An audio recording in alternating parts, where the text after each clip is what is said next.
Assalamualaikum warahmatullahi wabarakatuh. Halo teman-teman, kembali lagi dengan saya Hawa Nurquratul Aini Firdaus. Pada kesempatan kali ini, saya akan melakukan pengolahan data hasil analisis sifat magnet menggunakan instrumen MSB.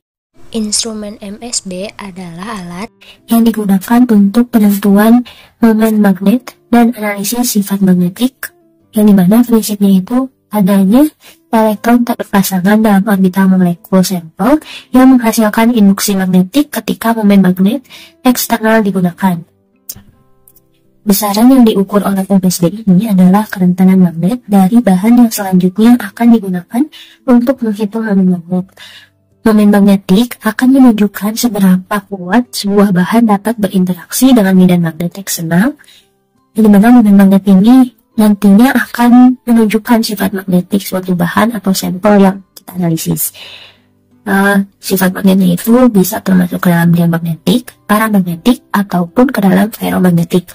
Momen magnet efektif yang nantinya akan digunakan untuk menentukan sifat magnetik tidak dapat diukur secara langsung, melainkan diukur dari kerentanan magnet, sehingga kita harus menghitung terlebih dahulu kerentanan magnetnya. Sebelum kita menghitung data-datanya lebih lanjut, kita akan membuat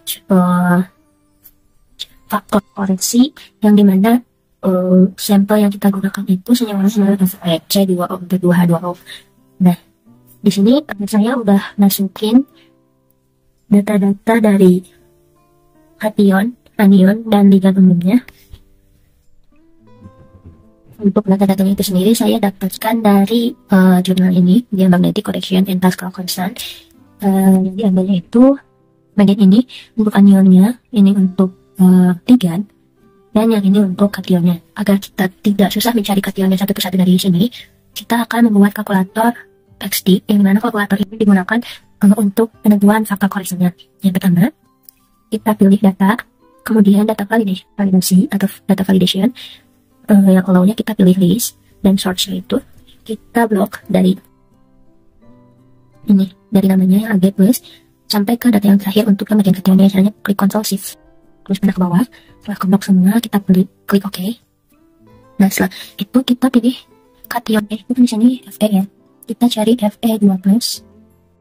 Setelah kita memilih kationnya, agar nilainya langsung muncul, kita gunakan rumus yang ada di Excel, yaitu VLOOKUP. Selanjutnya kita klik pada bagian kolom yang akan kita munculkan nilainya. Setelah itu klik titik koma, kemudian blok kolom pada kation bagian nama dan nilainya. Kemudian titik komakan kembali, masukkan angka 2 karena nilai yang akan kita masukkan itu ada pada kolom bagian kedua di bagian kation. Setelah itu titik komakan kembali, klik 0, kemudian di enter. Setelah itu kita masukkan pula untuk anion dan ligannya dengan cara yang sama pada saat kita akan memasukkan kation dan juga nilai pada kationnya. Masukkan jumlahnya. Untuk yang Fe itu kita butuhkan 1, untuk C2O4 2- kita butuhkan 1, dan H2 kita butuhkan 2. Nah, selanjutnya kita totalkan masing-masing jumlahnya tersebut dengan cara mengalihkan nilai pada kation, anion maupun ligan dengan jumlahnya. Selanjutnya kita hitung total keseluruhan dengan cara menggunakan rumus yang ada pada Excel, yaitu sum. Kemudian kita klik semua total pada kation, anion, dan ligan. Nilai X alpha yang kita dapatkan yaitu minus 73. Nah, untuk mendapatkan satuannya mol pangkat minus 1, kita perlu mengkalikan nilai X alpha ini dengan 10 pangkat minus 6. Nah, hasilnya itu adalah minus 0,000073 mol pangkat minus 1.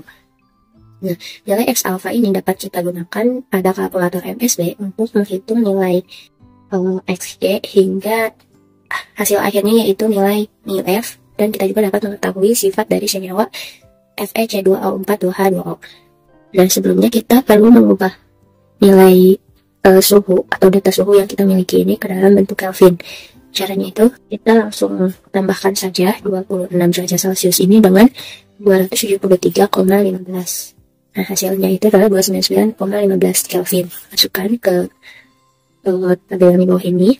Nah, setelah kita mengubah suhunya dalam bentuk Kelvin, kita dapat mencari nilai C balance menggunakan persamaan nomor 2. Persamaan nomor 2 ini kita dapatkan dari gabungan dari persamaan 1 dan persamaan nomor 3. Kita cari C balance-nya sama dengan 18.900 dikali dengan 10 pangkat 3 dikali dengan M atau massa sampel. Massa sampelnya ini didapatkan dari massa tabung per sampel dikurangi dengan massa tabung kosong. Kemudian dibagi dengan L atau tinggi sampel dalam tabung dikali dengan R dikurangi R0 dikali dengan 25,4 ditambah suhu yang sudah kita ubah ke dalam bentuk Kelvin.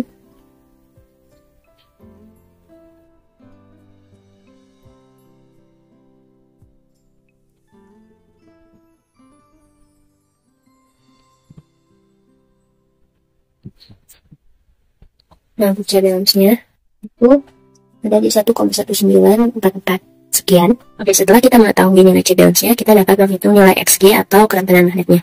Langsung aja, caranya itu sama dengan nilai dari C dikali dengan L atau tinggi sampel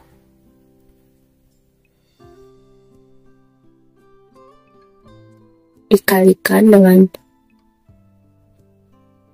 R dikurangi R0 per massa sampel dikali dengan 10 pangkat 9.